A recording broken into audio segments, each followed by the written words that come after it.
Hey there, welcome to LSAT Demon Daily. I'm Nathan Fox. That's Ben Olson. Together, we're the founders of LSATdemon.com and our weekly podcast called Thinking LSAT. This is an anonymous, dedicated listener who says, hello, I would like some advice on whether or not I should cancel my most recent LSAT score. I know usually the answer is no, but hear me out first. Okay, here's the data. Yep. LSAC GPA 3.81. Good. Yeah, also totally irrelevant. does not affect our cancel/no cancel advice. Doesn't matter. Okay. September 2018, naive to the process, no prep, cold, official 153. That's a damn good cold score. I mean, it was stupid to take it cold. To take the official test cold was real dumb. But pretty good starting point. I would imagine that this person is going to eventually end up in the high 160s, maybe 170s. Yeah. Took it again in 2020, 2 years later, scored a 160. Canceled in February of 2021. Don't really care why, because it's not on your score sheet, but ProctorU issues, you canceled. Okay, fine. Took it in 2021, June, and got a 171, but below my range of 173 to 178. Okay. Good progress. That's great. And then on the most recent LSAT, I know I nailed the games and logical reasoning, but the reading section, I have no idea. I did not feel confident on any of my answers on any of the passages. This is unusual. Usually I feel pretty confident and I missed 3 or 4 on reading comp, which is my worst section. I have never felt so uneasy about a section in my entire LSAT career. I don't want my score to come back and be in the 160s and have my 171 look like an outlier. That's not what they do. But I don't know if having 2 canceled scores is any better. Looking to apply to top 14 schools, including Harvard, Stanford, and Yale. I take your advice very seriously. Please let me know what you think. Thanks, a dedicated listener.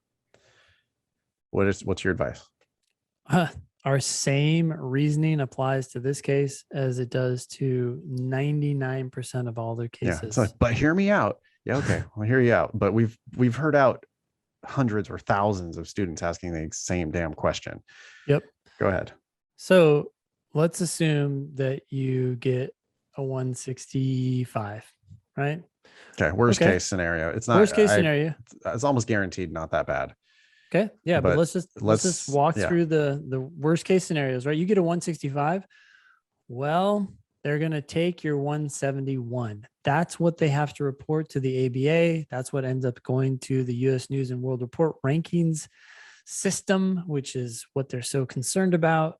So at the end of the day, they're not admitting a 165, they're admitting a 171 on the flip side. So there's 0, even if there's little to no, I will grant you that there's little to no downside for getting a lower score. But if you get a higher score, let's say somehow you eke out a 173, or I what if it's a 172 or 172? But I actually think this person might get like a 178. Sometimes when you don't feel confident in a section that you're weak at, it's precisely because you finally started to catch the things that you weren't catching before. And now you're like, oh, wait, okay, maybe that actually is correct. So there's another former student of ours who I never stopped talking about, who desperately wanted to cancel with exactly the same story. And I talked her out of it and she got a 178. I mean, it was exactly the same. It was like, I just didn't feel confident. I felt terrible. I never feel that way. I always feel how this way. And instead, this time I felt that way. And I think it's worse. And I really want to cancel. And I'm like, listen, if there's a 10% chance that it's even 1 point higher, you should keep it, because the only thing that matters is the upside. Yeah. If you get a 170, then it turned out to be an actual 178 that she almost canceled. Wow. Yeah. I mean, also keep in mind, this is August. So if you get a 172, it's only a 1 point improvement, but it's an improvement. There's a huge upside to that. And there's little or really no downside to the 165. Right. So no matter what, it's just a lopsided bet. And that's what we always say. on the flip side of this, we haven't talked about the good things. If you do get a 178, like you said, wow, well, you would be really pissed if you had canceled that. You'd never know. Yeah. Do not cancel. Cancels are for emergencies only. I like if you shit your pants and have to stop the test, that's what a cancel is for. Yeah. It's not for anything else. There's no way in hell that you could have done better. And so they just hide it. Yeah. And you already have a cancel on record. I mean, if like the outlier thing, it's just a number. It's just if they see the last score was worse, they go, oh, well, okay, 171. That's the number we get to report to ABA. But if they see 2 cancels on your record, I mean, I feel like 2 cancels is worse than 1 lower score.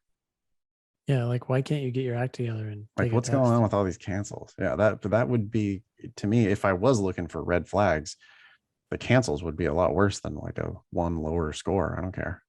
Let me give you guys a hard and fast rule. Okay. This dedicated listener said, I know I nailed the games in the LR, logical reasoning, but the reading section, I have no idea. Okay, if you don't know, then that's not good enough reason to cancel. Well, the games is the only section where you can really know anyway. Yeah.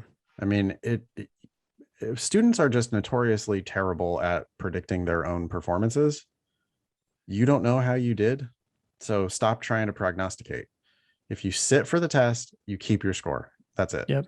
You only cancel if like the crazy internet failure, there's a storm, somebody gets, emergency phone call in the, like, I don't know, whatever, like, yeah, actual emergencies is what the cancel is for. And you should really only have 0 or 1 of those on your record.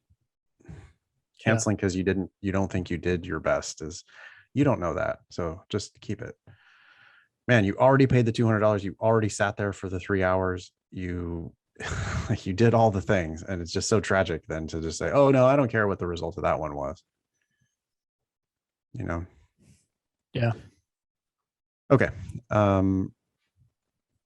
Email daily at lsatdemon.com if you'd like to ask us a question or share some LSAT or law school admissions news. Thanks for listening.